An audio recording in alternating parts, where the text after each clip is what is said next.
Senate intel finds extensive Russian election interference going back to 2014.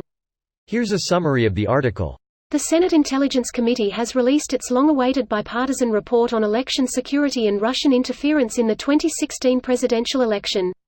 Among the key findings of the report, the committee writes that the Russian government directed extensive activity, beginning in at least 2014 and carrying into at least 2017, against U.S. election infrastructure at the state and local level. The Senate panel, which has been investigating Russian interference for more than 2 years, released a summary version of its election security findings in May 2018. The panel released its redacted report one day after former special counsel appeared on Capitol Hill to testify about his own 22-month investigation into Russian interference in the 2016 election and possible obstruction of justice by.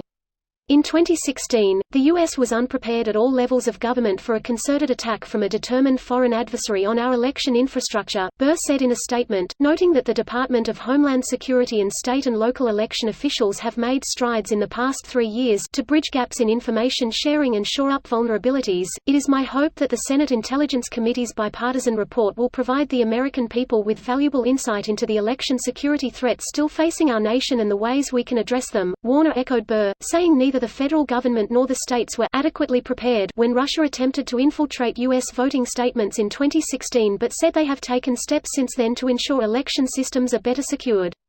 Warner added, "There's still much more we can and must do to protect our elections." This post received a score of 29,556, with an upvote ratio of 90%. Here are the top comments in response to this article. But when will someone do something about it? Well, it is a bipartisan report that ends off with recommendations on what should be done next, so hopefully something will be done this time following the recommendations presented. Mitch blocked 2 bills today. As long as Mitch is alive, we will never have a secure election. Yes, and what conclusions can we draw from this? Rhetorical question. He is compromised, almost openly at this point. He knows something we don't. There is no good reason. I mean, think about it, Russia is working to elect Republicans. Why would he want to work against that? He's a at-any-cost player, i.e., Merrick Garland. I don't doubt that passively or actively he wouldn't mind getting help from Russia. Greater than he knows something we don't. He knows that he hates liberals and he knows he has more power than Trump right now. Trump is largely just a distraction for the public. He's complete trash, but the Republicans around him are the ones who are doing the real damage. Edit, thanks for the silver, anonymous Redditor. Trump is basically our Zaphod Beeblebrox. He doesn't actually have any power, he's just there to distract us from who does. I wish more people understood this. Don't be surprised when it extends farther back, to well before the time we all laughed at Mitt Romney for saying Russia is the biggest geopolitical threat facing the U.S. I laughed at him too, but I'm not laughing now. I don't even know why people laughed at this. Is there any other country that is as capable as Russia at posing an actual threat to the US? China. Yep. And they aren't any less of a threat. They're loving this distraction as they buy up ports around the world, effectively controlling international trade. We should hack China's elections.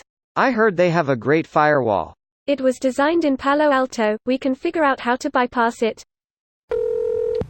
You know what's really crazy? Reddit was cited in the Senate Intel report as one of the top sites with Russian election interference. In my daily life it's a annoyance. As a whole it's beyond fucking insane. I mean, Reddit is one of the biggest social media sites right now. Of course Russia would target it.